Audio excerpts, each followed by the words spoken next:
Thailand's Constitutional Court has today suspended Prime Minister Paetongtarn Shinawatra, pending a case to have her dismissed altogether.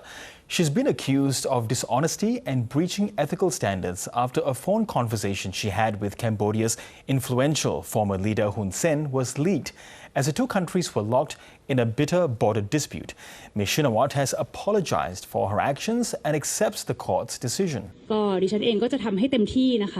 I will do my best to show my true intention regarding the leaked audio clip, that my intention was 100% pure, that I did it for the nation, to protect our sovereignty, to protect the lives of the military and every soldier, and for the peace that will happen in our country.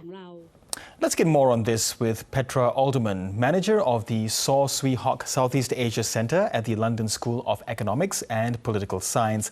Petra, good to have you with us today. Firstly, what do you read into this Constitutional Court's decision to suspend her from duty based on what evidence there is at the moment?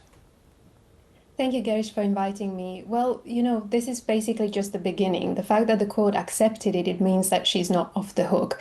This doesn't necessarily mean that the court will indict her and find her guilty in the breach of ethical standards. But at the same time, it means that she can't rest on her laurels because she's under a lot of legal pressure right now. It also means that she cannot continue to perform her duties as Prime Minister, and the party had to come up with, an alternative active Prime Minister instead. So we will be watching very closely to indeed see the outcome of this court ruling and what it will mean for the Thai politics. Yes, I mean, it's quite fascinating, I find, that she does remain in cabinet with that caretaker Prime Minister then appointing her as the Culture Minister. So she still can pull the strings if she wants to, for now at least. Yes, I mean, the question of pulling strings goes a little bit deeper because the real person pulling the strings has been her father. He's been the looming figure behind the scenes.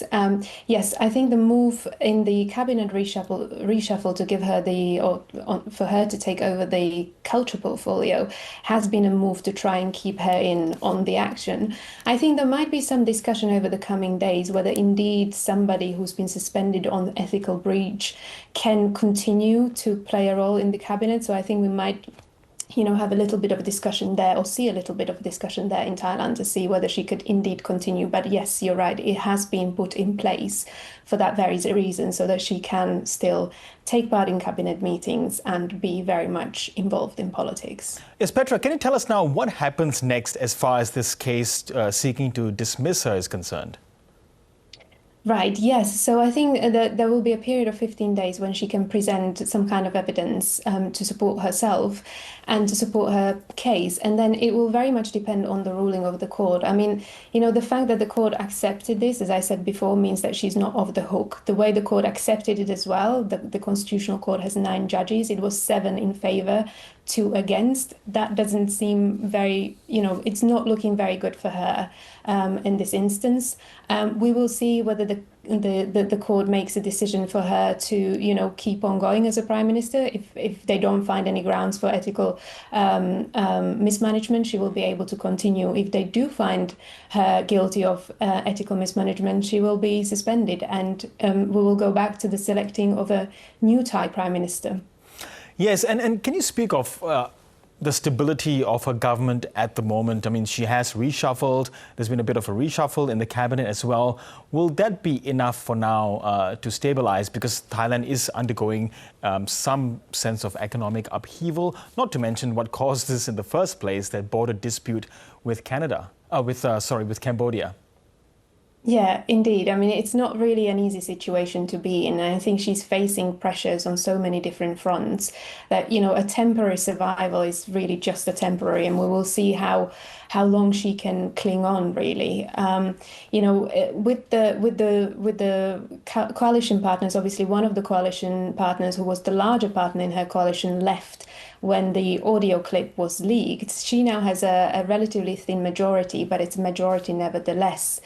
As long as the coalition, the current coalition partners keep sticking it out with her, she will be fine for now. But that doesn't necessarily mean that, this could change. The coalition government that came into power at the back of the 2023 election was cobbled together from a range of different political parties, some of them arch enemies for, 2 decades. So, they don't have loyalty with each other. This is not really about, being loyal coalition partners. This is just a wait and see, and things can change. And some of the coalition partners, even factions within the parties, might decide to leave at some point, and that way destabilize the government. It's possible. I think all cards are on the table, really, right now. Yes, you spoke of the man who is pulling the strings. Now, Thaksin Shinawatra, he has a few legal issues to be concerned with, the more serious of which is the lese majeste case, of which the hearings have begun. What's he been accused of primarily as far as the lese majeste case is concerned? So this goes back to an interview that he gave in 2015, I believe, to like a South Korean news outlet. And it was believed that he implicated particular military faction in sort of, meddling in political affairs and staging a coup that brought down the government of his sister, Yingluck, back in the day. Obviously, there are links to the monarchy, so it's all very sensitive. Thai media are not able to report on the actual accusation because they themselves could face then lese majeste charges as well. So it is an extremely sensitive topic in Thailand. What is quite interesting here is that these charges were brought against Thaksin last year, so it was May 2024. And then it went really quiet. So, this was the kind of looming legal challenge over Thaksin's head that went largely dormant. All of a sudden now it is, back on track, and he's attending court hearings, and it seems that things have sped up. So I think that also is an indication that, things are moving against the Shinawatra family, and we will see how long they can manage to keep on and stay in power, or whether we will indeed see some kind of reshuffle of political powers and elites in Thailand. Yes, I mean, that is my final question, going on to, the Shinawatra dynasty that has had 3 prime ministers across a long time in Thailand. Given the legal and the political challenges that Paetongtarn and her father are facing at the moment, in the short to medium or even long term, will they remain a powerful force politically? Well, it is very difficult to say right now. Obviously, things are not looking very well for them. Obviously, Thaksin came back to Thailand after 15 years in a self-imposed exile back in 2023. And, that was on the back of a very controversial political deal that meant that he joined hands with the conservative establishment that got rid of him and, his prime ministers really for the during the previous 2 decades. So it was a very fragile political deal. It might seem that deal is coming apart at the seams.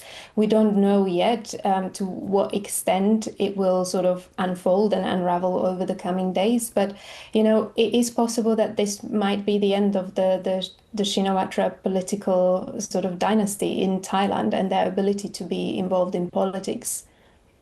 Okay, Petra Alderman, really appreciate your analysis. Thank you so much. Thank you very much.